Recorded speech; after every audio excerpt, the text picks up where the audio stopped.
Welcome to Must Know ADU Strategies for 2023, presented by ADU Resource Center. I'm your host, Danny Johnson.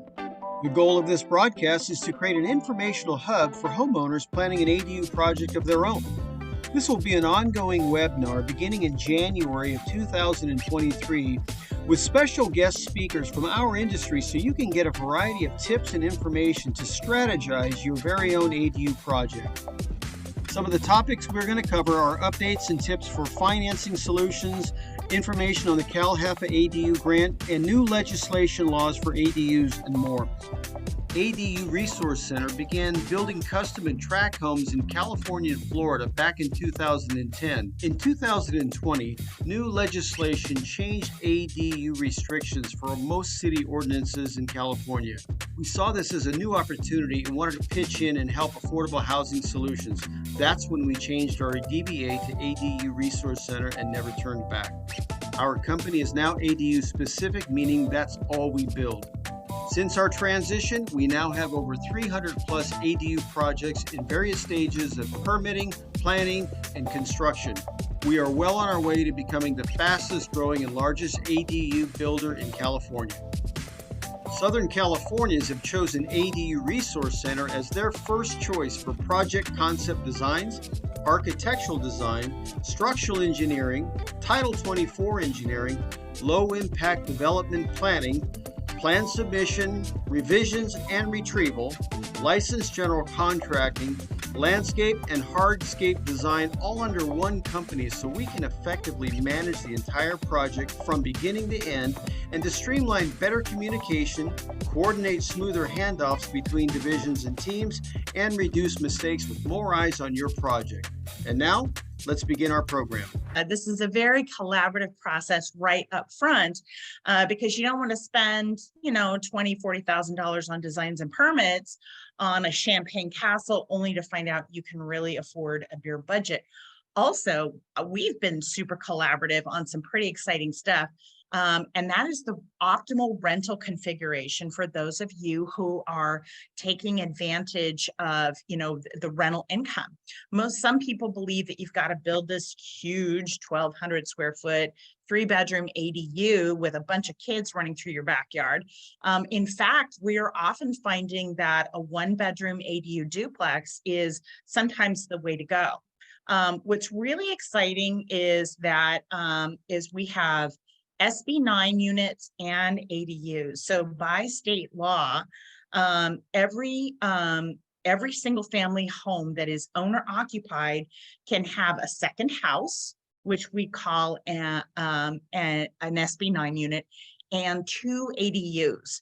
And sometimes we see all different configurations of how these look like. And sometimes you got to get creative. Most people are thinking about a big house in the back with an attached ADU, but there's all different kinds of configurations. My job too is to take a look at budgets. Typically we work with, I am neutral. We are, as a bank, we're Switzerland because ultimately we are on the hook for your project. So here's what I see across the state.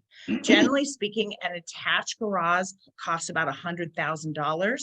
And a detached garage costs closer. What do you think, guys, in the LA area? What are you guys seeing these days, especially with the prices of construction having come down? I would say detached garage. Yeah, I would say that if they're going to be doing a detached, it's likely that it's going to be maybe a 2-bedroom, which runs probably double what a single bedroom attached would, because there's some things associated with it. So maybe not double, but close to it. So yeah, somewhere 180 to 200. Wow. I think she was referencing. Yeah, that's really cool. That's how much prices have come down.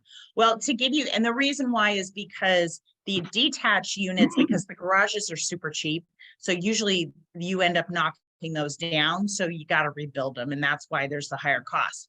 But even at today's high interest rates, you're looking at about $500 per month. And then later in the year, you're looking at about $445 per month.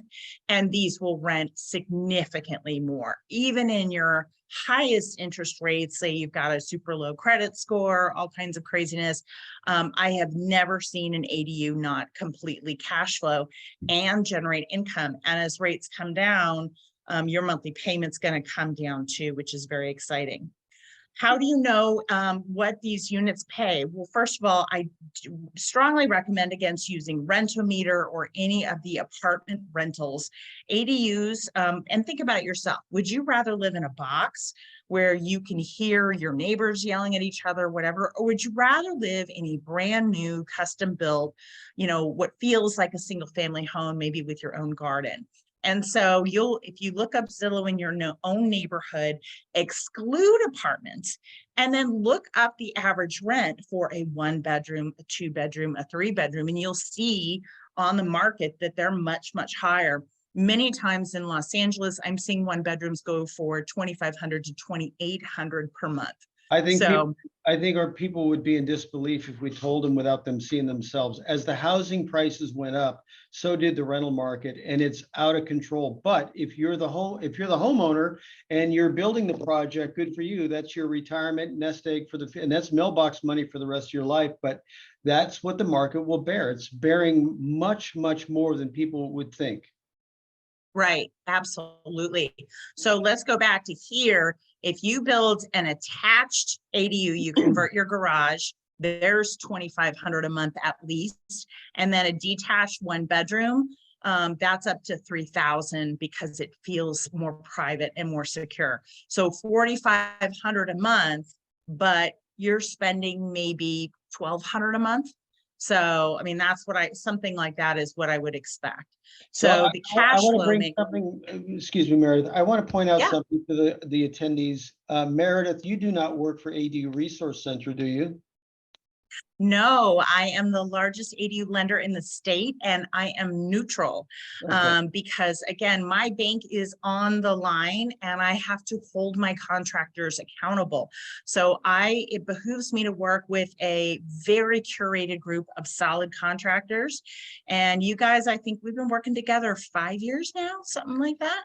Mm-hmm. So lot of great projects under our belts, which is really exciting. I just want it known that you're an independent lender. You're not one of our spokespeople, plugging for the things that sounds like we would be saying. This is coming from you, you're scoring lender and lending and credit underwriting all day long. So these are the things that you've done in your research.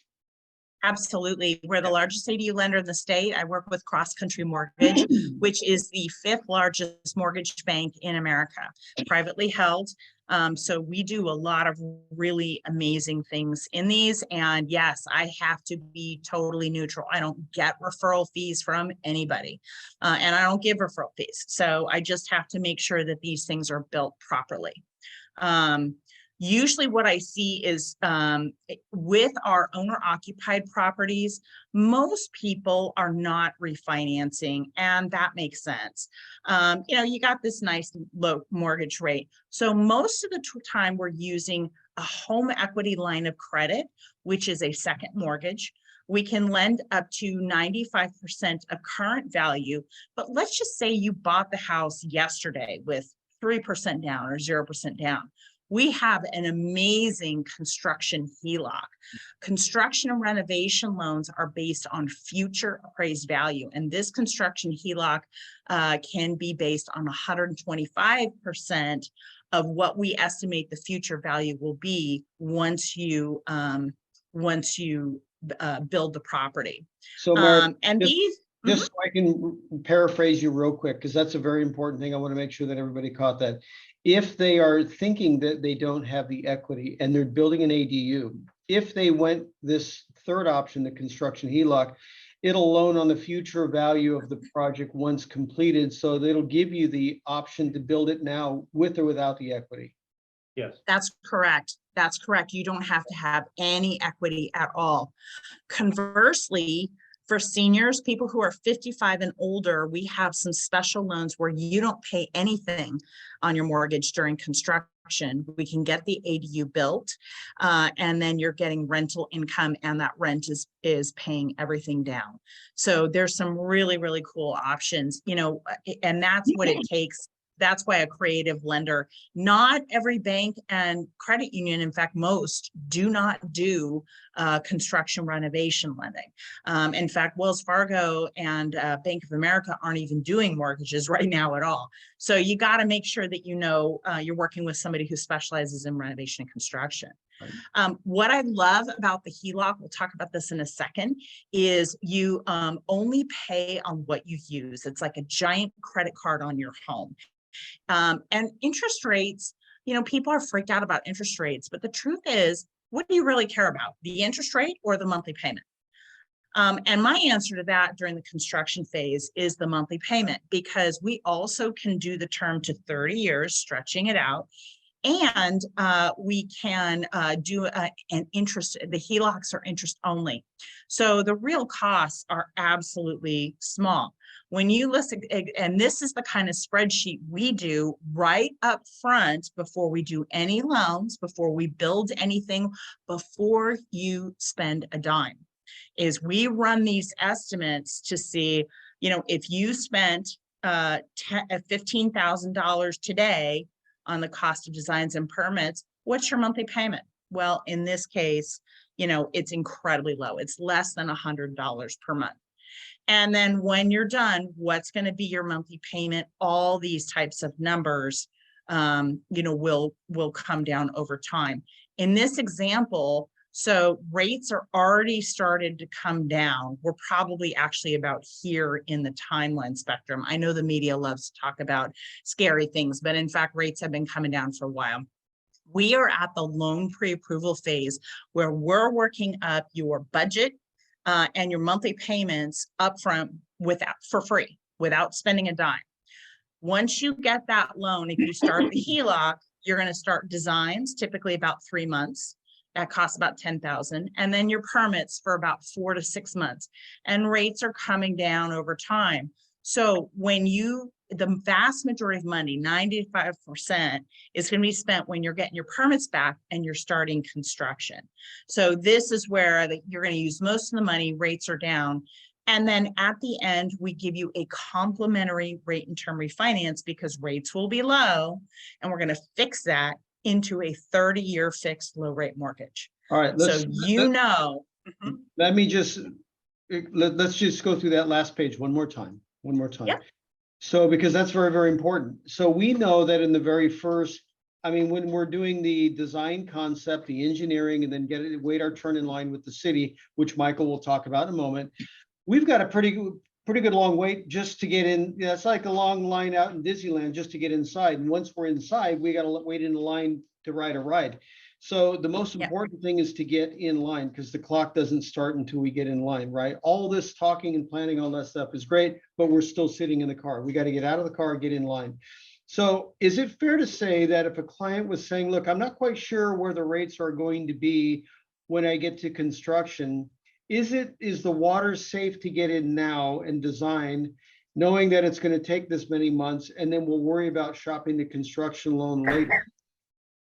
Yeah, absolutely. That's a very valid strategy. If you have cash here for maybe 15,000 in designs and permits, you can do cash here, and then we do the loan over here when construction's about to start. Because I know we don't need that construction money for a long, long time. So yep. I don't want anybody to panic or stress, because if they say, well, look, I don't want to do a refinance right now, maybe next year when rates are down, that makes better sense. But what I might want to do is a construction or a regular HELOC or a construction HELOC. But if I need to pull the trigger and start payments on that now, I don't think they need to do that necessarily right away, do they? Nope, not at all. And as you can tell, I'm not pushing anybody. Now, Danny, let's say they have permits back, but rates for some reason are still high. How long are those permits good for? 2 years. Yeah. So you got 2 years to start construction. And they're renewable, right? Yeah. So, I mean, if you're not ready to build, it's just okay. But Yeah. at least you've gotten, in most cases, by the time they're ready, it makes all the sense in the world in your building. Well, let's just say So, that but everything is going to go in a cycle. So things Right. don't stay great forever. They don't stay terrible forever. They cycle back and up and down and right. So if rates are not as good as they used to be, they will return. At some point, they'll normalize, correct? yeah, totally. Yeah. Absolutely. They went up in 6 months. They're already coming down in, 6 months, maybe 7 months. But I guess what I'm So saying, that's no yeah. reason to postpone an ADU project, because the most important No. thing they're going to get from it, if they build it, they will come and they'll start getting that mailbox money every month for the rest of their life, but they got to get it finished, right? Absolutely. Absolutely. We do also have loans for investors on rental properties. There's a couple more options getting ready to come out. The ADU grant, my partner and I finance 90% of those grants. It is on pause, and we'll keep, I'm on the Cal HFA working group, so we'll keep you posted. My clients go to the front of the line, which is really cool because I've essentially pre-audited them. So with that in mind, a couple of tips and tricks. Run the numbers first so you know what your budget is and design to that budget. If you get a lowball bid, and this is the bane of my existence as a banker, you get a lowball bid, it's because you've got somebody who is not an ADU professional and they either don't know or they're trying to lowball you, but either way, they're coming back to you for 25, 50,000. Constructions, I see these construction bids across my desk all day long. It's the cost of labor, the cost of material, 15% markup. That's it. I That didn't is, pay you to say that, did I? huh? I didn't pay you to say that. did I? No, Okay. no, you couldn't pay me to say that. I wouldn't let you. So if you get a lowball bid, it's because something is missing. I'm far more concerned about lowball bids. And part of the reason why is because the black hole of lending is when you have a half-built project. No bank wants to touch a half-built house because there's been no construction oversight. They don't know what's wrong. It becomes a money pit. And that's when you have to start talking to loan sharks. So all kinds of different things. But the next step is scheduling time with me to go over the numbers. It's free. We'll create that strategy and your spreadsheet and timeline and get that moving. So Are you going to post your link, your calendar link in the chat line? I will. I know sometimes I'm a little bit difficult to get hold of by phone, and that's because I'm talking with people in half-hour increments all day long to work with their strategies. So that's your best, definitely your best way to go. Here's what's cool about your calendar, which I really like.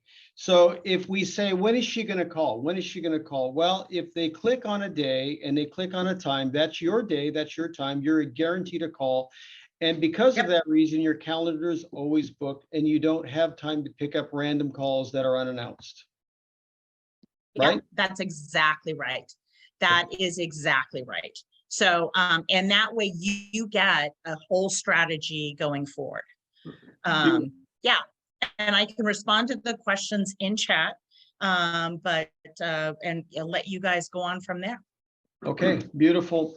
I do see some questions coming in. We see them. We're going to have a question and answer at the very end. So we'll stay on course. Meredith, thank you so much as always. Thank you for your time. Thanks, guys. Joy to be there. You're welcome to hang around because there's going to be finance questions. You can bet. So we saw Sean show us what the potential, what it could look like. We saw Meredith show you how you can actually pay for it. But we don't know how you design the doggone thing, Michael. So now how does one go about designing and getting permits to get one started? Hi, everyone. My name is Michael, and I am one of the folks that would come out to your home and give you all the answers in your home. I really pride myself on having a vast array of knowledge to be able to share with you and make sure that you have all the answers you need to get started with your ADU project. But today, I'm going to share with you something a little bit different. I'm going to share with you what happens behind the scenes as your project is being designed, created, architectural plan sets are being done, and the permitting process. Share screen real quick. While you're doing that, let me just say something. I see the questions coming in for Meredith.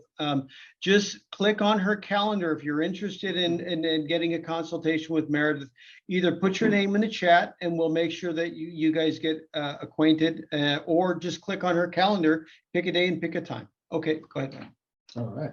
So, Mike, can you speak a little bit closer to the mic? I have someone in the chat asking if the mic is low. sure.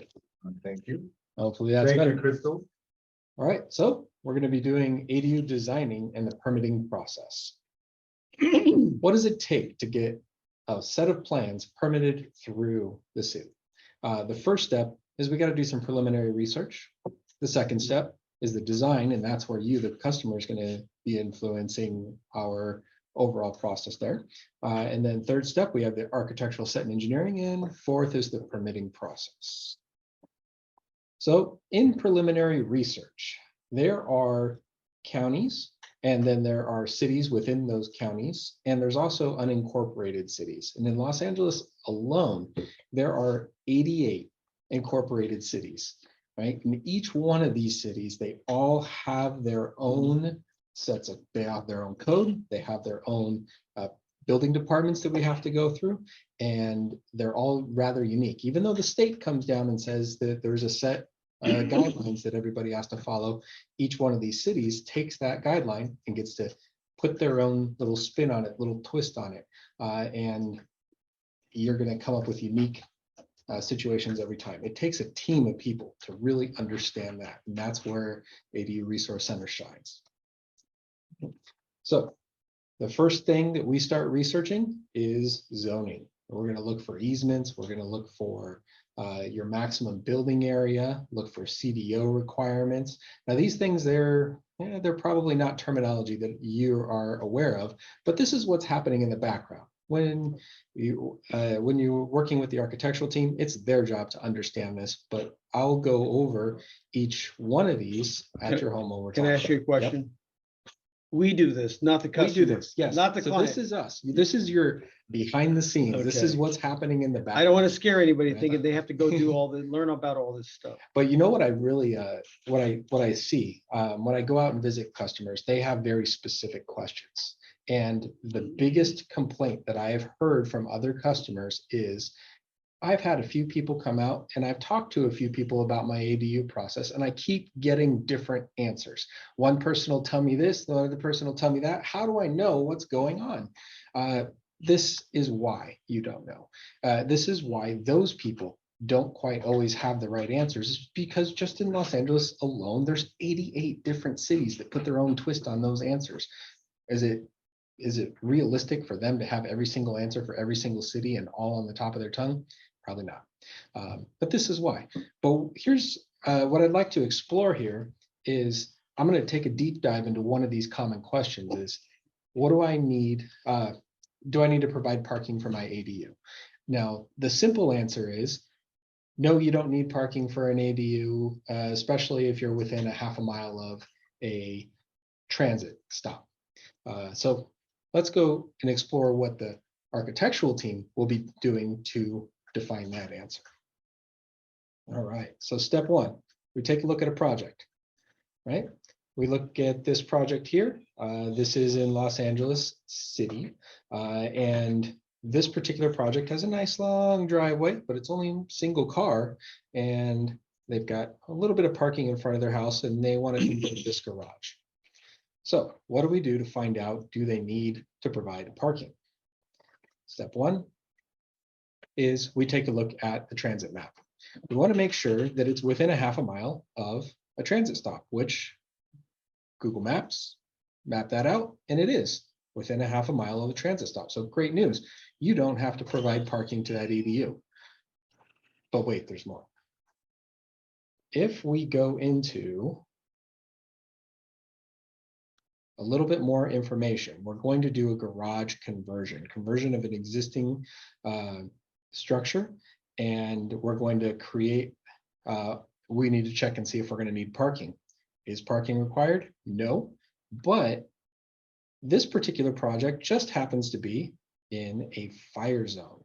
And to determine that, we got to go here, We're looking at the site plans, if it's in a hillside zoning area and in a high fire zone.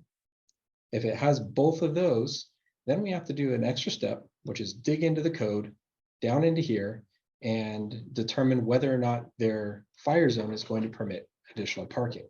Luckily, this particular project falls into the Northeast Los Angeles area, Northeast Los Angeles Community Plan area, which is shown here, and gets an exemption from requiring parking in a fire zone. So that's the answer. That's how we come up with the answer of, do I need parking?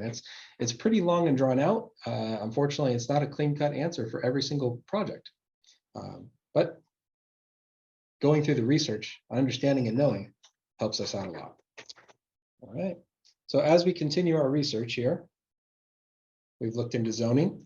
Now we're going to look into geological research. What we're looking for is, are you in a high fire zone or a liquefaction zone, methane zone?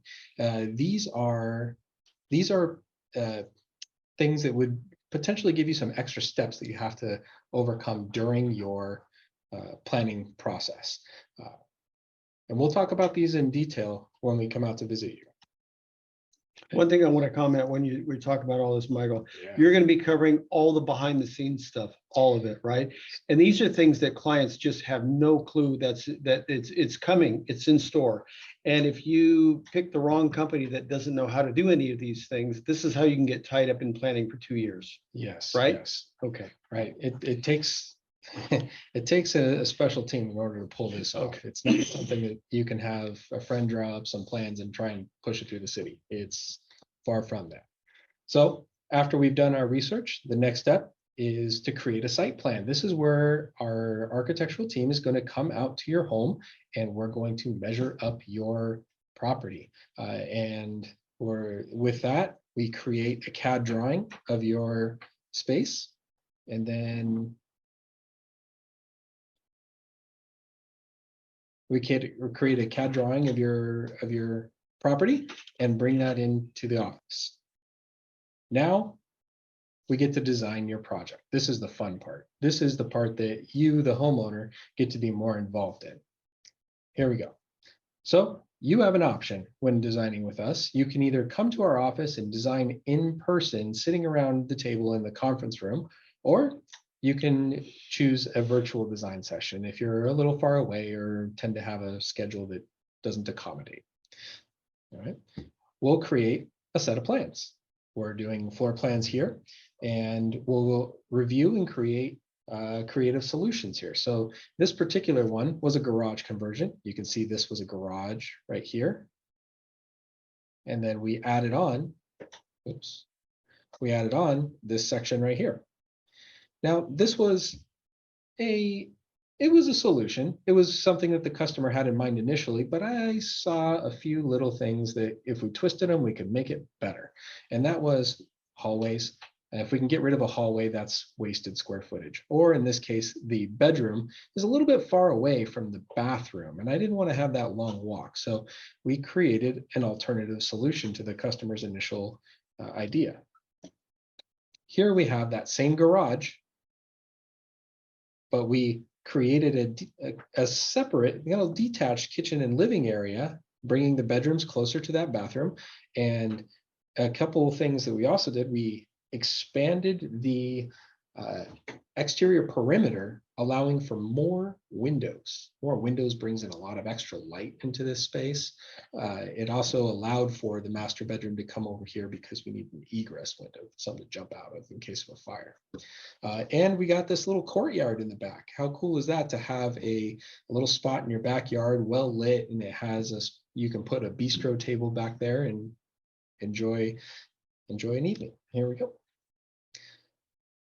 So while we're designing in the office, what's really nice is we're able to do all of this live in front of you, and not just in 2D, but we can do it in 3D. And this is what you're going to experience in the office as we design with you.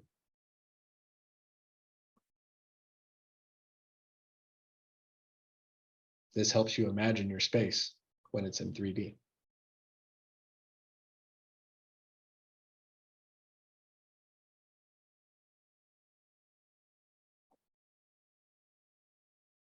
So this is an actual project that one of our designers is working on. Correct. This one is just coming out of its permitting phase and will start construction very soon. Very good. Excited about this one. All right. During this meeting, you also get to choose your design elements. For instance, here we have clear story windows up above the bed, or this is the ADU that we saw in the beginning of the presentation today. This unit has the tall vaulted ceilings. These are things that you can add in during the design phase. We can choose electric appliances for value engineering to help keep costs low, or put all of the water using, all of the utilities on one wall to help keep the cost down. It's value engineering. And we could also do some extra design elements like walk-in closets, or this shower here is a curbless shower. How many of you guys are doing this for your parents are moving in there and they might have mobility issues? This is an amazing thing that we can add in. Does not look like a handicapped restroom. This looks like a normal, beautiful restroom, but they can bring in a chair, slide it right into the shower without any trip hazards. How great is that? That's good looking too. Yeah. All right. So now that we've done the floor plan design, now it's back into the office. You get to go home, relax, and now we're back to work. We're going to create an architectural set of plans. An architectural set of plans looks a little like this. I'm going to blast through because it's really long. Oop, oop, oop.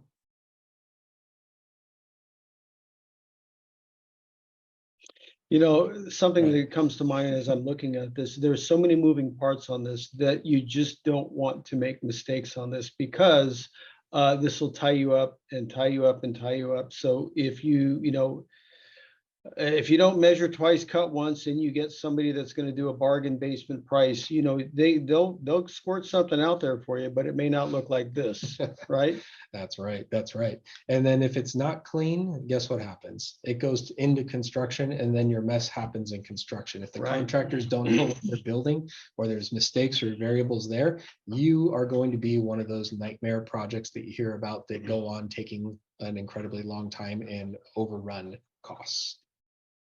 All right, so that was an architectural set. The next step is structural engineering. Now, on this particular project that I just showed you, that structural engineering set was 63 pages, and I'm not going to show you 63 pages on this drawing here on this presentation, but the next step is structural engineering. All right. We've got Title 24 plans is the next one. Title 24 is going to review the electrical efficiency of the overall unit. We're going to be looking at the doors and windows and making sure that they're going to retain the cool air on the inside. Lighting is something really important. They need to be all LED lights, and they even dictate exactly which circuits are on what switches. We need to make sure it's well insulated. The faucets have to be compliant. Solar panels will be needed on many of these ADUs. And they also even do indoor air quality and more. Okay. Danny, did you want to show that? What just came into? I don't want to be a distraction, but I'm telling you, okay. If you never seen one, maybe they can't see it here. You can't see it. Put it, see it on put it closer to the camera, because you got to show them. This is what the plans are going to look like that we eventually drop off with the city. And You can show it on this camera. that's They see this camera too, but yeah, oh, this one, yeah, It's it's heavy, it's comprehensive, and yeah, you want the digital copy when it's done. Trust me, you don't want this big roll. But we have to take the printed roll to the city because that's what they want. So.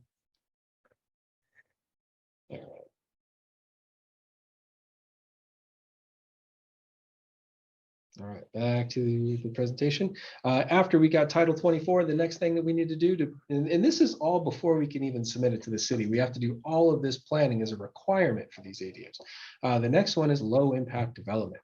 Low impact development is going to take into account the water runoff from your roof and how it gets, we want to stop water from going into the storm drains and capture it and put it into the groundwater.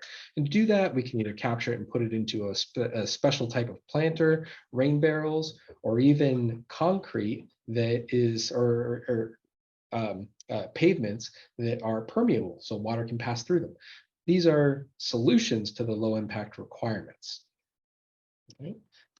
Which are mandatory. The LID is mandatory in almost every area on ADUs over 500 square feet. All right, so the next thing is other engineering and surveys. Not every time will you need these additional engineering and survey requirements. This is something that we'll discuss with you on site, whether your home has a high probability of needing one of these, like soils reports or methane testing. Hydrology is how the water is going to go through into the soil. One of the things that we glanced over earlier was something called liquefaction. If water goes into your soil and it'll fill in the spaces between the granules of the soil, and then there's an earthquake, what can happen is the granules will settle and you'll get a house that sinks. So in those specific soil types, it's really important that we end up going back and testing those to verify if that is the case. And if it is, then we do special engineering to the foundation to resist any movement in those events. Right. Very good. All right, so now we've got a plan set that we're ready to submit to the city. All right. Here we have a timeline. A timeline for how long it's going to take to get through the city. Now, each one of these 88 cities in Los Angeles and every other area that we work with, they're all very different. Some of them are fast, some of them are slow, some of them will require more surveys than others. And so these have wide-ranging estimates for those reasons. So to give you a quick rundown, we can expect the first session of our design process is going to be about 4 to 8 weeks. Then we submit to the city, and then expect the next 3 to 7 months from the start date to completely go through the entire city's permitting process to the finally getting a set of plans in our hands. Now, some cities and counties are different timelines. So Oh, we don't, yeah, we know yes. LA City, for example, is lightning fast, but LA County is dreadfully slow, right? San Diego's a little bit slow. So each county or city has their own separate ordinance timeline. Yep, and there's other factors too. For instance, let's say if you're a hillside projects are a little bit more complicated and require passing through more stringent clearances during this process. So they'll consume more time than a project that's on flat land, easy peasy with no additional engineering. Moving along. So after we submit those plans to the city, the first stop is going to be plan check. Plan check is where the city is going to take a look at the zoning code compliance. They want to make sure that it's got appropriate parking, it's got that the ADU is not too big for the lot, that you complied with your setbacks, and they're looking for completeness and accuracy of the entire plan set and more. But these are the main points that they're checking in the plan check phase. Once we pass plan check, we get to move on to building and safety. Building and safety is going to review the structural engineering for the project. They'll also review some of the soils engineering in special projects that require that or grading. After that, we move on to clearances. Clearances are the last phase that the city is going to go through before permitting. And that's when all of the smaller departments get to get their hands on the project. Utility departments, the fire department, urban forestry. These are small departments that will just want to double check and make sure everything is right before finally giving your permit. So we'll have to check and make sure that your fire hydrant has enough flow. Just in case there's a fire, they need to be able to run a hose a little bit deeper onto your property in order to put that ADU that's in the back, put that out. So they want to make sure that that is compliant. They're also going to take a look at, so urban forestry. Some areas have very strict requirements for the preservation of their trees, and some of them not so much. I do wish that there were more trees. I would say that The trees make the community look so much more beautiful. For instance, Pasadena has about 3 pages of trees that we have to be careful. Either we can't cut them down or we have to relocate them or plant trees if we touch them. Los Angeles, I think there's only 4 trees on the list.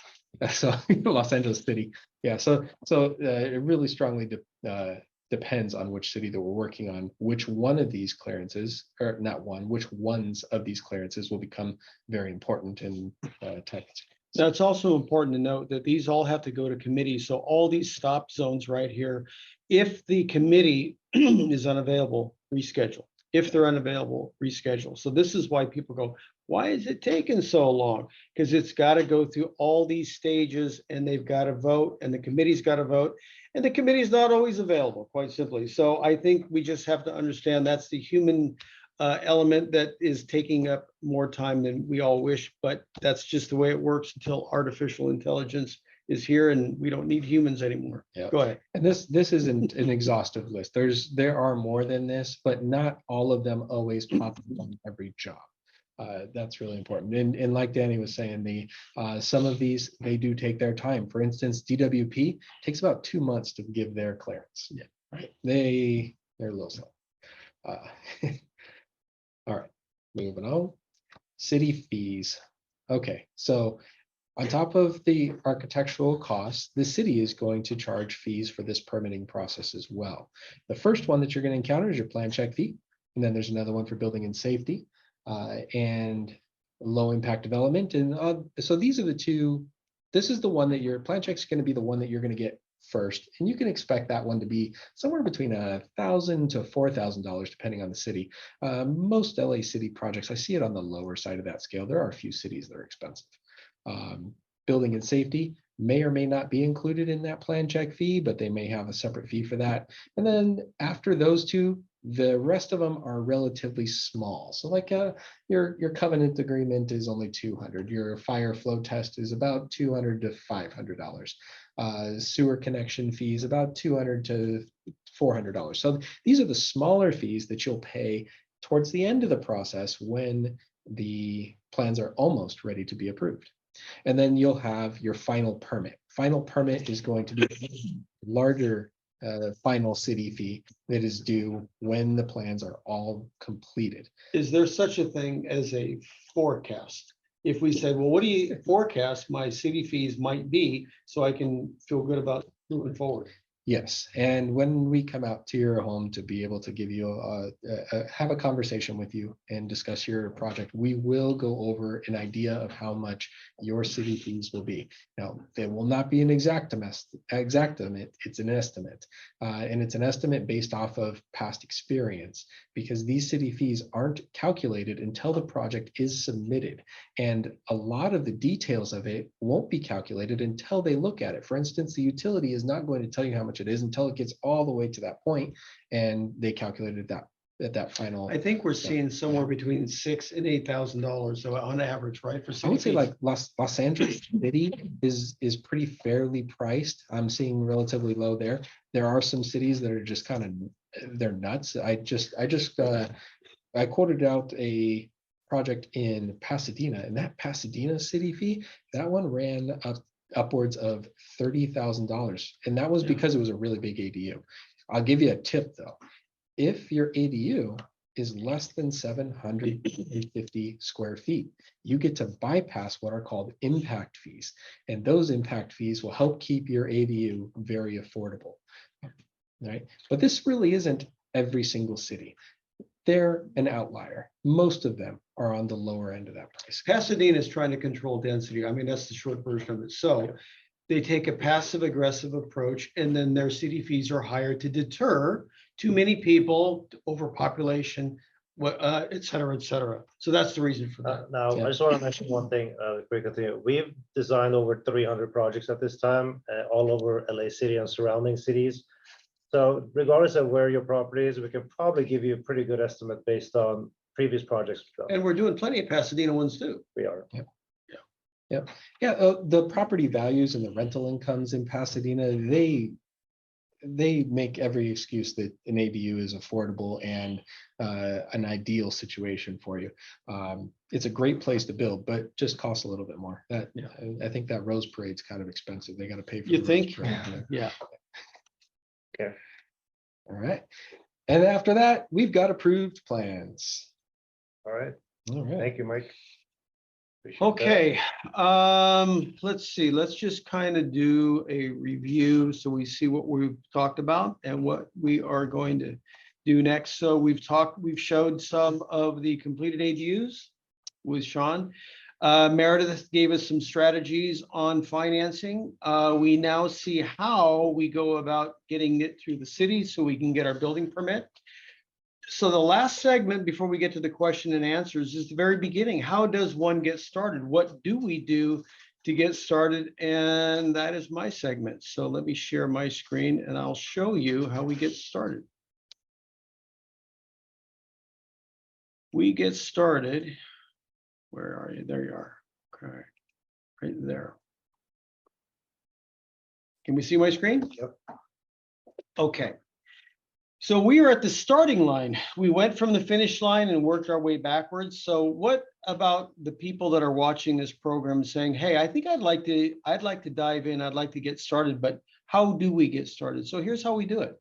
I like to start with a video consultation call before we just drive out to the house blindly, because I like to use a little technology to help us figure out what we're going to talk about.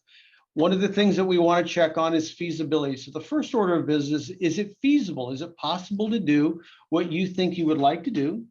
Options, what can I build? What's my property going to yield? And what's it going to look like? So those are obvious things that every customer or client that's watching right now wants to know about. And that's what we're going to talk about. So for an example, I just randomly, you're not going to believe me, but I swear on my kids, I took Google Earth and I just started from nowhere and zeroed in. And I said, the very first house I see, that's going to be my guinea pig. And this is it. Okay. Very unassuming house, right? So from the very front of it, and by the way, for any of the investors that are watching, some of your best ADU projects that you can optimize the property are very, very unassuming properties from the curbside. But as we dive in, you'll see they have some unique personalities. So as we look at this house, we can see it's mid-century, probably maybe even a little bit older, right? Yeah. And it's probably very small out front. But the neat thing about this, I think this is a Los Angeles property. It's got a big lot. And so this is the secret ingredient for ADUs investors if you want to maximize or optimize the property. So let's take a look from above. So this is why I like to start with a video call. So we'll look at it. We're going to look down at the property. And the first thing I do is I zero in on your property and I kind of do a 360, kind of get the lay of the land, look at it from the front yard, look at it from the side yard and the backyard. And we can see we've got a detached garage. Look, follow down the driveway. You can see that detached garage, right? So the first thing I want to do is what are the options that you can do? What can you build with this thing? All right, so let's take a look. I see that we can probably do a detached garage, just convert the garage itself into an ADU. That's option number one. Option number two, I can expand that garage. I can go outward and add a little bit more room if I say I want more bedrooms. A third one is I can take that unused area in the corner and I can expand that, and I can even come out and make a corner L-shaped floor plan. I can do an attached ADU off the main house and leave the garage alone for parking. I can do a 2-story ADU over the garage and either use the lower floor as part of the ADU or leave it as a garage. So we have just this very unassuming piece of property right here has 5 different ways to go. So let's just quickly look at how they look. So option number one, what do we got? We've got a garage that measures, let me get this out of my way here, I can see. So it measures 18 by 18, so it's 360 square feet, and people go, well, you can't build much with that. You'd be surprised what we can do with that. I can put that in there. So I can have a open concept studio floor plan, and there's only 4 components to a studio. There's a kitchen, a bedroom, a bathroom, and a living room. As you can see, the only walls we have inside there are the bathroom walls. Everything else is open concept. And this is a very open floor plan, and you would not believe what this thing will rent for. How much do you think this thing will rent for in its current size? 28. Maybe not that much. 2,000 minimum. Meredith, what do you think? Studio. Yeah, I'm gonna say 2,200 at least, maybe 25. I mean, there's going to be people shaking their head in disbelief, but I'm telling you, the market is out of control. So if you're thinking about building an ADU, who cares what your monthly payment is going to be? You're not paying it, your tenant's paying it, and you're going to have change back to boot. So we have an open concept floor plan, and that's what we can do. If we said, okay, how would this thing work? Well, we can see that you can walk down the driveway.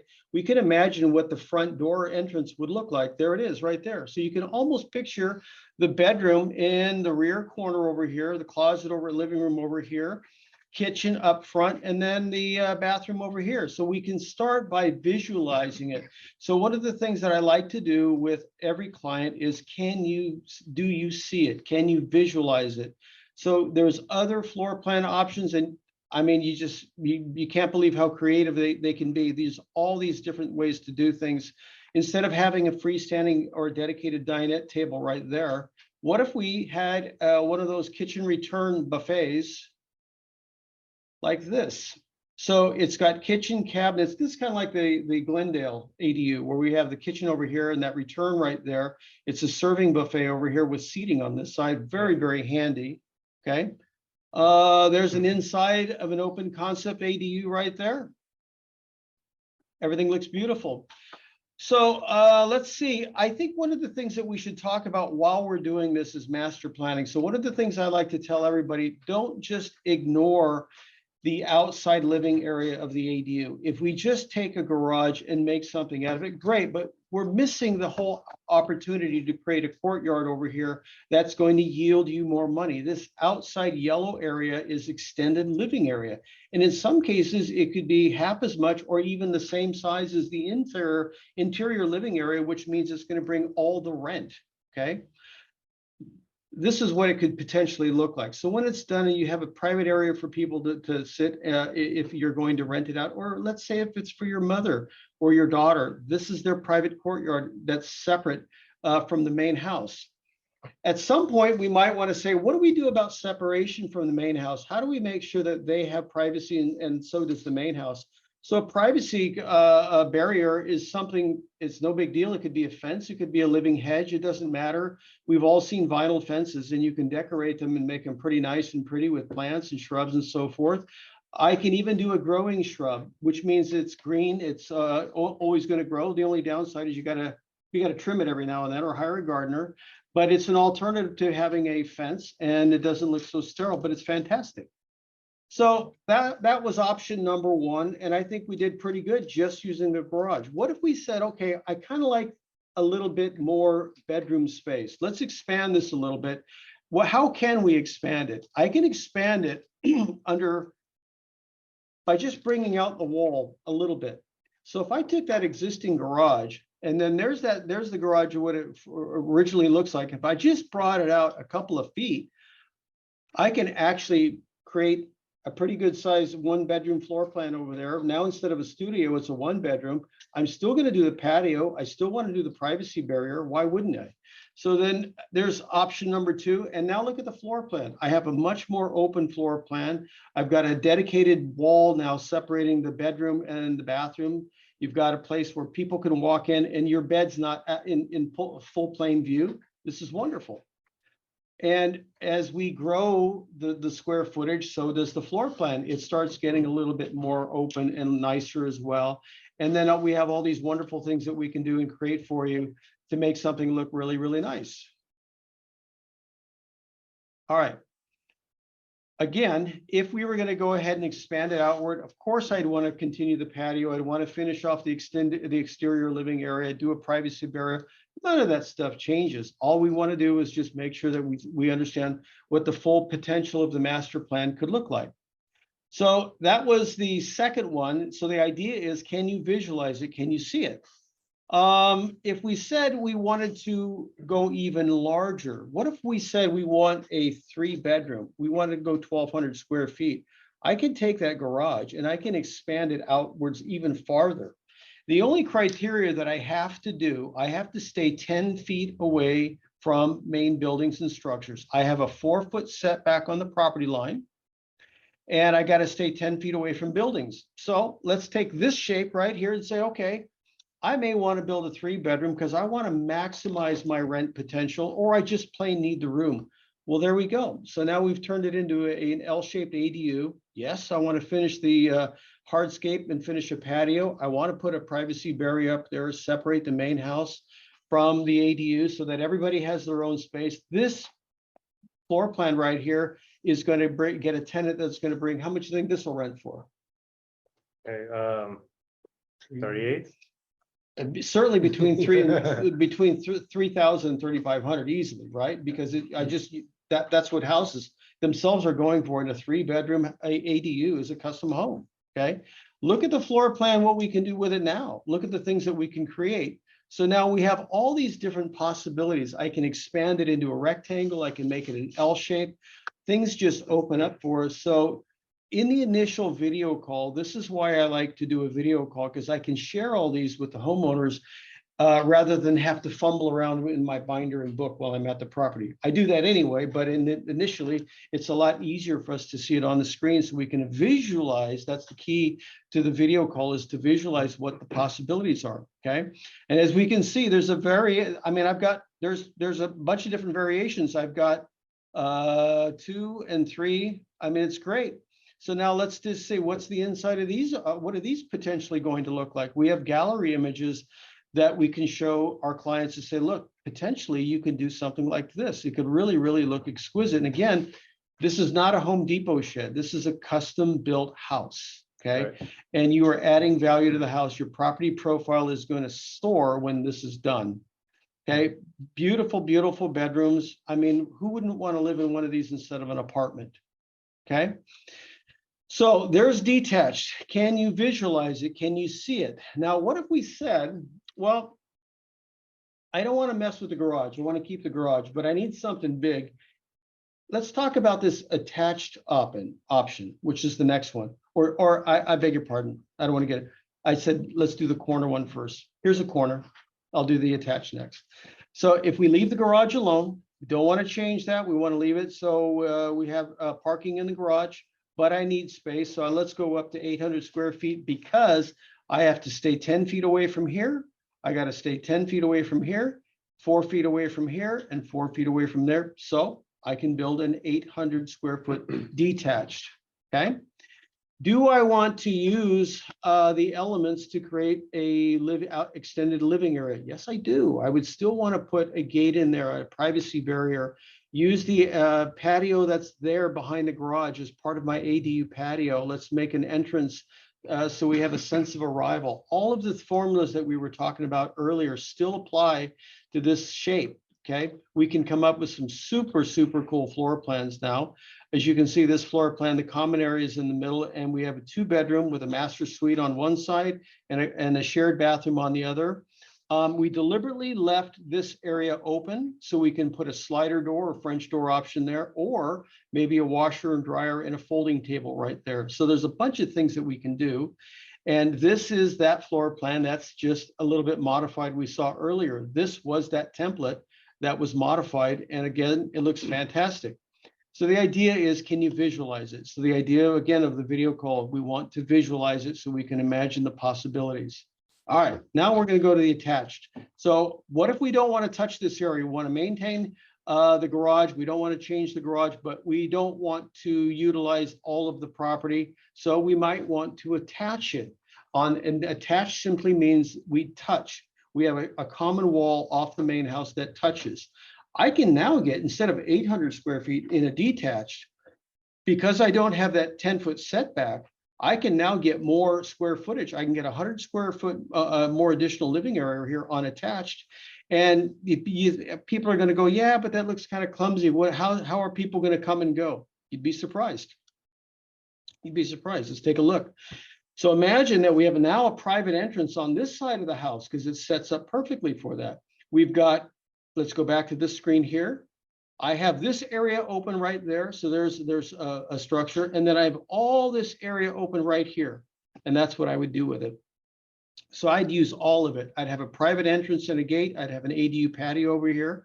We've got a 900 square foot attached ADU over here. The garage is left alone. So if the main house tenant said, I still want to park my car in that garage. Oh, by the way, I want all this area for the main house. You got it. No problem. We've got plenty of stuff that we can do over here and convert it. So the point is, if we have imagination, we can take the simplest house out there and make something super, super cool with it. Can you visualize it? I keep coming back to that. Now, the last option is, what if we said we wanted to take the garage? What if we just want to keep the garage as is, but I want to build an ADU on top of it? We can do that. It doesn't matter if you want to use the lower floor as a garage and build just a single ADU on top, or you want to commandeer the lower floor as well and have both an ADU on top. So it's going to look something like that. Forgive my stick drawing. I might have been drinking scotch when I made that. So if it's a leaner, that's because I was probably leaning at the time when I made it. Anyway, you can get the idea. We're going to build an ADU on top of the garage. And basically all we're going to do is decide, do we have the lower floor garage and build an ADU on top, or do we have both ADU on the bottom, which involves a staircase at the top? Either way, it's no big deal. We do them. And we can keep the garage in its original form and build an ADU on top. It's just whatever our imagination says we can do. So where do we begin and how do we best plan for the ADU? We want to view your property together and explore your options and see what the cost is. We can pretty much give you a budgeted or a forecasted budget on the video call. And you can pretty much decide, hey, am I barking up too big of a tree, or am I on the right trail? And am I with the right company?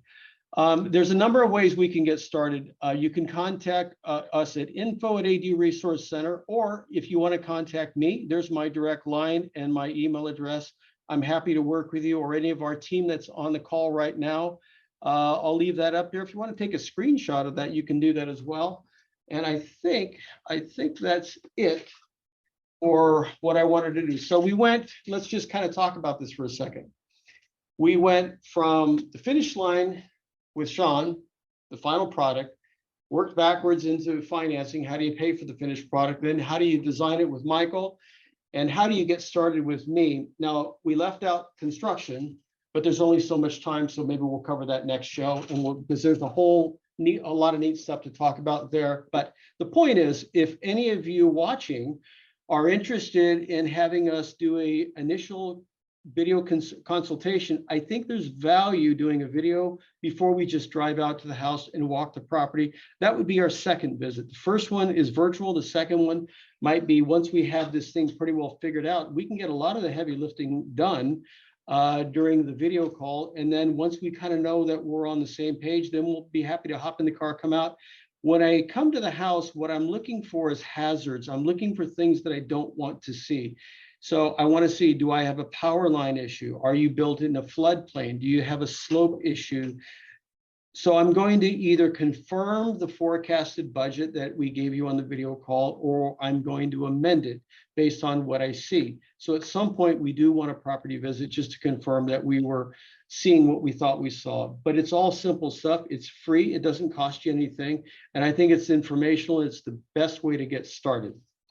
Vic, did you put There's a link in the chat if anyone wants to schedule. We got a link in the chat. If you would like a free consultation, just pick a day and pick a time, and we're happy to work with you and see what your property could yield.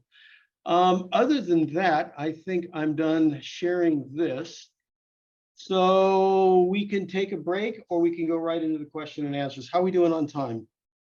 Oh, we're ahead of schedule. Q&A? Yeah, let's go right into Q&A. Yeah. Okay. Why don't you take that, Sean?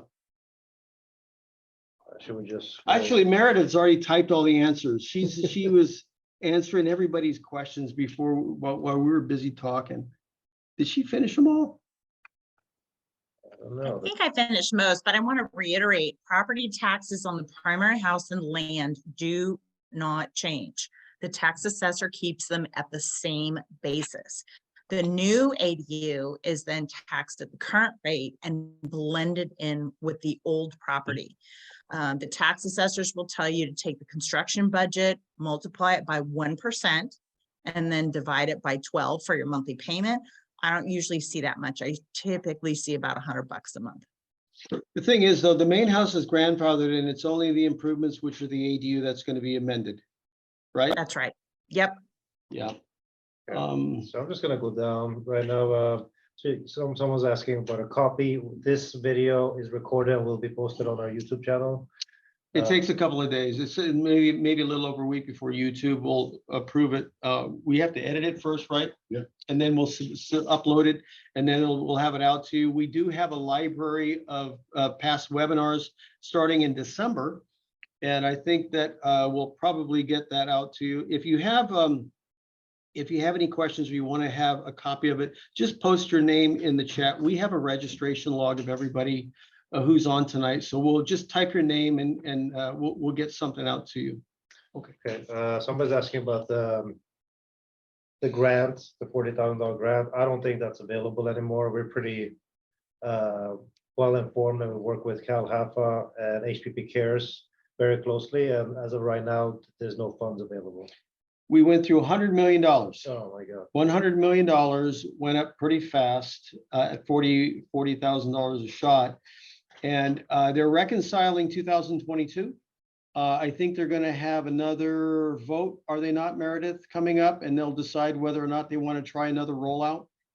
Yeah, it's June or July when we know, but to be honest, I don't think it's going to last. Well, here's what we do know. How many people are on the waiting list now? 8,500. All right, so let's And divide that by 40,000 or multiply that by 40,000. I think I heard that the potential rollout might be 50 million, but that's only going to handle 300 customers. So if right. we've got 8,500 people in waiting list, 340. 340 million. Yep. It'll go in a blink. Yeah. And frankly, the HELOC solves the problems. You spend 10,000, it's like $70, something like that. It's nothing. Yeah, I think rates might have gone up on that because we're getting payment quotes that are coming in a little bit higher than that. We'll check on that, but still, with the construction HELOC, the payment is a song. And if you don't want to touch your existing mortgage, but you need a secondary source using equity, that would be it. That would be the vehicle to use, right? Mm-hmm. For sure. Yeah. Somebody's asking if they can get lower prices for material. Yeah, Meredith did answer that one. And yes, the contractors do get lower prices because they buy in bulk. So are there places that they shop? Well, they shop at Home Depot too, but they get better prices at Home Depot just by being a contractor and buying in bulk. Our contractors also, they know special places, great places to go shop. So when they're working on your ADU and you want something unique, have a conversation with them. They might just know the best place to buy that particular item that you're looking for. Okay, somebody's asking about solar panels, when it's required and when it's not. And one of our Glendale ADUs that we showed had solars and the other one didn't, and they were both ground up detached. Yet is the right one. So the quick answer to solar is yes, solar is required on every detached ground up unit. Or if you're changing more than 50% of the existing roof of the structure that you're converting, that is statewide. But some of these projects they're allowing us to defer the solar installation. And some cities are requiring that they go through and have it engineered right away. As a matter of fact, that engineering is part of the plans that you have to submit. Cities are implementing that differently. So we'll have that conversation about your specific property. Just click the link, sign up. And we're already set up with Tesla, Sunrun, and Power Solar. We have a preference between the three. We'll talk about that with you, but we have our solar sources, and they will give us a friends and family program on pricing if you go through ADU Resource Center. So yes, we can. Now, if you're converting a garage, it's not required, right? No. Yeah, so only if you're converting and then you're adding more than 50% of the existing roof, that might trigger a solar requirement. But just converting an existing garage into another 1-bedroom unit, no problem. Unless you demo the whole thing and then you start over. Yep. And then it's ground up. See, lots of tricks that you have to know. Yep. If you can avoid metering though, I love the idea of adding solar because then your renter, you increase rent to cover the cost of utilities. And now your renter is paying for your electricity. I have one retiree client who went out and bought an electric vehicle and he likes to joke that his renter's paying for his gas too. You know, the thing about it is electric cars are here to stay. They're not going away, right? And Mhm. sustainable energy is here to stay. It's not going away. So if you don't have solar yet, you will. If you don't have an electric car yet, we all will. So it's not whether you're going to get solar, it's just when are you going to throw the switch? We're all going to get solar sooner or later. I'm doing solar at my house right now, Right. voluntarily. Next question. Yeah. Separate utilities. Should I do a separate meter or not? So separate meters. No. There's a yes and no answer to that. And I usually say, you can say yes to the electric meter because that is something that some cities will absolutely require. The utility company actually gets to choose whether you're going to be on a separate meter or not. And if it's going to be for family use, maybe you might push for not sharing that meter. But if it's going to be for rental use, then maybe you do want to separate out your electrical. Now your gas and your water, those ones I generally say pass on the second meter because the cost of putting in that second meter is going to take way too long for it to pay you back in Particularly the second water funds. meter, because that's Yeah. at the curbside and we're not doing that. The city is. And the last one that I heard was estimated at $25,000 just for a meter. But we're going to give you a free inline meter with every ADU that we build. Costs a whopping $300 and we throw it in for free. And it basically shows the gallons used. Or you can pay 25 grand and have the city put a dedicated ADU meter at the curb. I'll let you pick that one. You decide what you want to do on that one. And if this is going to be for rental income, there are differential billing companies. They will put their own meter on your gas, water, and electrical, and the utility bill will go to that company. That company will then split it to your tenants. Your tenants will pay that to the company, and the company turns around and pays the utility. So if you want the convenience of having split meters to your tenants, there's a solution for that without having to go through the expense of actually splitting your meters. Okay, so if something does not clear, does that kill the project completely, or is it usually a recommendation how to make it work? Meaning, if we start a project and then one of the clearances is a problem, Mhm. how do we get around that? Do we do initial research or like what? Right, so that's where it's mission critical that we do all that research. Sorry. Yep, that was me. because I definitely don't want to be mid-project and find that we have a roadblock. Here's the thing though, we haven't seen that yet unless we're doing like a hillside thing that we know is going to be a can of worms. But when we have one that we already know is questionable, we always recommend a feasibility report. Yes. Right, which is something that we submit to the city, say, hey, is this going to fly? And they'll tell us yes or no, and we'll know before we spend the money on it, right? But that's only on the ones that we know are sketchy. On the cookie cutter ones, I haven't seen a clearance that doesn't go through. Have you? No, most of them aren't going to be a clearance that'll say, no, you can't ever have an ADU. It'll simply be, you just have to change this little element of your ADU. Maybe you can't have 1,000, but you can have 850 in that fire zone issue, one that we ran into in Burbank. There's a few, or you got to but add sprinklers. look, you got to throw sprinklers in there. There will be a solution to almost all the problems. Don't look at it as a scary thing of I'm going to do all this work and then not get my ADU. That's Well, but can I just say from as an outside perspective, that's because you guys have done so many freaking ADU plans. It's stupid. I mean, you know what they want, you know what they need, they're going to fly through. So you're not having those kinds of problems and multiple corrections. It's just sent in right the first time. So That's because we also know what they drink. Some like scotch, some like vodka, some like tequila. We know the women love chocolate, so we've got this down. We've got it down pretty good. Is the property reassessed when ADU is completed? I think we answered that, right? mhm. Okay, let's see, I'm just scrolling here. What's better, solar panels or Tesla solar shingles? Ooh, those solar shingles are really expensive. If you plan on enjoying the look of your roof and don't really care about return on investment, Yeah, it's Go first, solar- and it's go first, Tesla it's shingles. first gen, so first generation, anything. There's bugs that have to be worked out, and you're paying the high premium of going first and being a guinea pig. So maybe after the second or third generation, the price will come down and all the bugs will be worked out. But I would be a little leery about a new technology going first. Yeah, you're probably not going to see your payoff period for a roof like that is going to be in the 15 to 20 year mark. I probably just it's for aesthetics. If you like the look of it, great. I've also heard that the solar, and I haven't verified this because it's not my job, but I've heard the solar shingles have breakdowns because there's not enough air underneath it. I don't know, something about heating, cooling off the panels. I don't know. Yeah, the cooling adds to its efficiency too. So It does look cool, though. I gotta that- admit, it looks pretty cool. Average price for gas meter. Oh, average. That's the hard question. I've encountered gas meters that are in the tens of thousands of dollars to have replaced, and then I've also encountered gas meters like in Long Beach that were $200.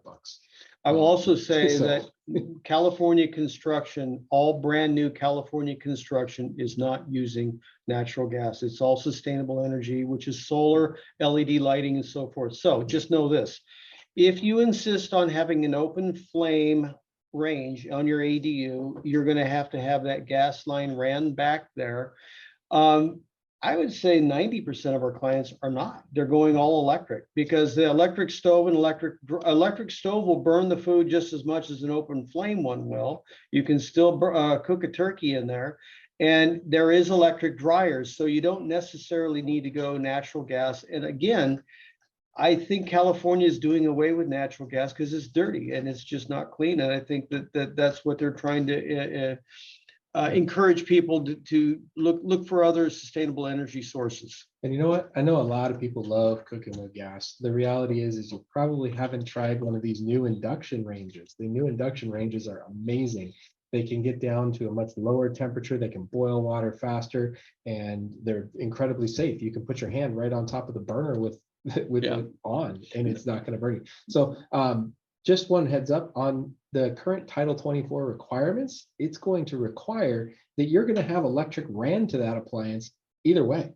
Even if you choose to have gas run out to you, you're still going to get an electric outlet, and you're still going to pay for that wiring and that breaker, and it's going to be there for future proofing. It's a requirement for Title 24. And we're not saying we won't do gas. Of course we will. We're just saying as an FYI, because the trend is going a different direction. If you still want gas, we'll put it in. We're not using those big bulky hot water heaters anymore. We're using new technology now. So the tankless water system is an example of, construction technology is changing. What's the difference between a junior ADU and a regular ADU? Besides size, are the rules different when it comes to utilities? Utilities?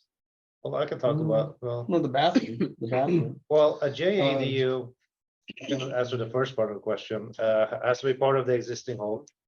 So you can't add a lot of square footage, or you can't usually add the square footage at all. And has to be under 500 square feet. It can share a bath with the main house. It doesn't have to. A lot of times we actually never designed it that way, but it can if you choose to. Now, also with the junior ADU, it needs to be owner occupied. The owner needs to live in one of the units. Yeah, and so no investment properties, probably not yet, maybe down the road, but not investment property is not, a JEDU is not your friend yet. Right. Yeah. What about utilities?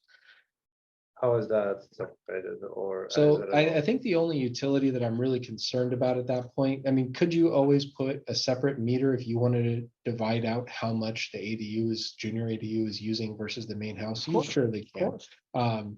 One of the things that we need to make sure we take a look at is actually the sewer. The sewer in some JADUs can connect through the main house, whereas a typical ADU has to go around the house and connect in first position. Yeah, it depends on the city. That's a big price tag in some cases. For standalone ADUs, do you need allocate space for utility room? It's not required, but why not? what we like to do is put in space for a washer and dryer, and that space could be used as a closet. For now, when you don't need a washer and dryer, say it's for family use, and the in-laws can come over and they can just use the washing machine in the main house. Why do I need a washer and dryer in there? Well, you don't. You can use that as a closet space, but it's really nice to have that plumbing already there, just in case the future use case is going to be rental. And we can where do you an might want to outside. have. We could do an independent- outside one too, Yeah. off the sidewall. We do that all the time. Since Boxable is your partner, do you have priority in getting one? No, To be honest with you guys, we haven't even seen a single one being installed as an ADU. We've been to their factory, we talked to them. They get a lot of advice from us on how to build an ADU. They don't know, they build it in the factory, they have the box, but the rest of the process, they kind of almost relying on us. But so far, we haven't installed a single one yet, just to be honest with you. Yeah. The word that was given is that they have a very deep military contract that's going to be priority. They're doing military barracks. And so the government contracts, they get to take cuts in line. I'm just being honest. If they ever start shipping, which they have not yet, if they start, there's going to be a 2-year wait on the military contract before we'll see any of ours. So we're partners with them. We're consultants. We have communication with them. It's a neat product. The product is improving. Yes. But I don't know when you'll ever see one on a consumer level. Another thing is, they advertise very low price. I think it's $55,000 or $60,000 for one of the units. I think it's 300 something square feet, but that doesn't take into account that you still need to get permits. You need to put a foundation in, utilities. There's a lot of extra work that goes into it. So your final price is going to be closer to 100, if not more. It's not going to be what it is. The rollout Yeah. was at $50,000 when it first rolled out last year, or late 2021.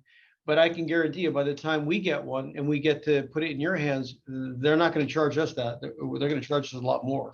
You know what a huge hurdle Yeah. is getting them placed. All around here, we have overhead power lines. Now, if we have to crane one of those guys in and drop it in, those overhead power lines are going to really get in the way and possibly restrict the ability to even put one in. That's why prefab So- cannot do in downtown LA, Yeah. because they can't go over a power line. But if the price was so close to the cost of constructing your own custom one that's designed exactly to your specifications, maybe a little bigger, maybe a little bit, maybe fitting in your backyard better, why not go that route? It's not that. Well, I'm gonna tap in here because I've seen the Broxel product, although it's been a while, and I'm just not gonna comment on the quality of that. I can comment that my appraisers are gonna question, what the hell are you gonna do when those, the joints that they come together, the rubberized joints deteriorate in 2 years? And, is that permitted to housing code? And the short answer is the boxable products are not. There's a reason why, and all these prefab units, there's a reason why stick build is like 99% of all building. And also from an appraisal perspective, that boxable unit, I'm sorry, is just not going to appraise. It doesn't even suit housing codes. So No. I don't mean to be the jerk about this. And then prefabs in general, appraisers and the market as a whole likes a matchy look. They want the back units to look like the front units. So I'm not trying to be a jerk and rain on anybody's parade, but it's just not going to appraise as Listen, I'll go even one step further. Before I got with this company, I spent 36 years in manufactured housing. And I can tell you what they're built like, and they are not built like a brick and mortar house or a custom home. They are not going to appraise. The building materials are different, and they are not going to stand the test of time. If we take a product that's tried and true and proven, which is custom build, you'll never have to worry, is my investment at risk? Because the manufactured housing is a deteriorating asset. An ADU is not. A prefab is different. The building materials are different. That's why they are able to lift it up with a crane, or boxable is able to transport it on wheels on a trailer pulled behind a truck. We can't do that with an ADU, not anything that we build. It'll fall apart. You know, ours are heavier than, we couldn't crane this thing over. These are planted and posted in the ground. That's why they're going to appraise and be worth more down the road. The minute they're done, I mean, I even told clients, building is cheaper than buying. Okay. It's cheap, but it's cheaper than buying. If you went out to buy a home, it'll cost you 3 times more than it would take to build an ADU. Now, the feather in our cap is what happens when it's done. Once we're done building it and it's seasoned, guess what? For every dollar you spent on that ADU, it's going to be worth 3. That's not a bad day. That's not. Exactly. And I don't even think boxable is built to local housing codes. Therefore, it gets $0 value in the appraisal. So just like adding an RV onto your property, the RV doesn't get an appraised value. It's right. It's personal property. Right. Good point. Well, I don't see any more questions coming in. Anybody else have any more questions? Okay. Not Vic, can you maybe post that link again in case anybody I'll wants to schedule? post the link. Right. So what we want to make sure that everybody that is on the webinar tonight, if you've registered, which you have, we have your contact information. We're going to contact you in the next couple of days and just see if you were bashful, you had questions that you didn't want to ask, or we didn't get around to. I think we got most of the questions answered, but if there's something that we missed, we'll check in with each and every one of you. And then you can write down your questions and we'll sit and talk about it for a while. If you'd like to schedule a video chat where we can kind of look down at your property together, I think you'll love that. If you want to schedule an on-site, just click the link that's right there and we'll come out and see you, or we'll send you a Google video invite and we'll tell you all about your different options. And if you have not already done so, be sure and click on Merit's customer calendar, have a little private with her, and then you'll know everything you need to know about ADUs. What did we do? What did we miss? Did we miss anything? No, we have an outro video, just so if you guys want to meet the team, see the office, what setup looks like. Nobody from the designs team here, so we videotaped them, so we'll get to show you our office and our design team. Meanwhile, thank you, everybody. Thank you, Meredith, for joining us as always. And we'll say goodnight after this video is over. Thank you. Okay, we have one last item before we wrap it up for tonight's show.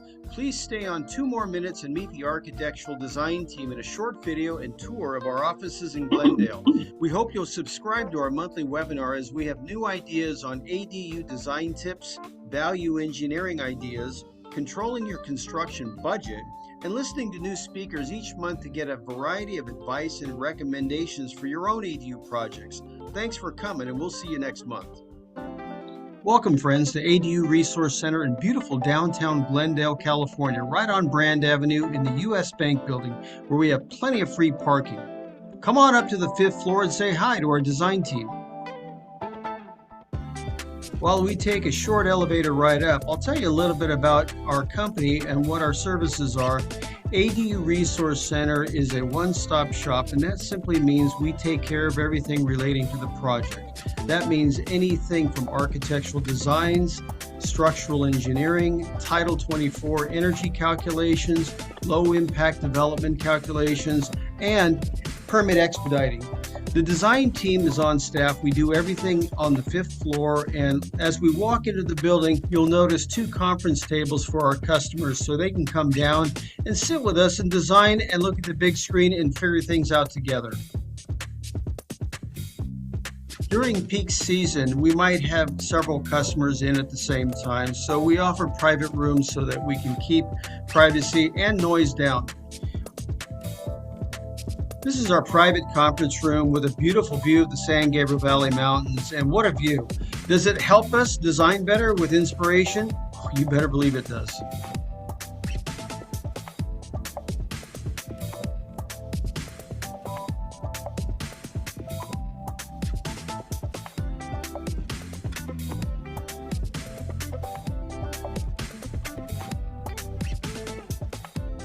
So the next room we're going to go into is the architectural design room, where Santa's little helpers do all their magic.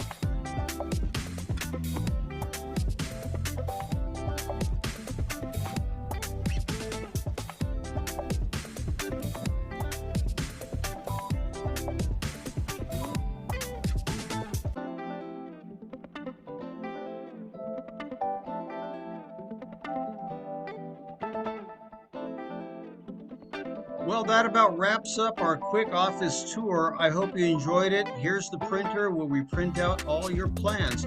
Come on down to ADU Resource and let us help get started on your design today.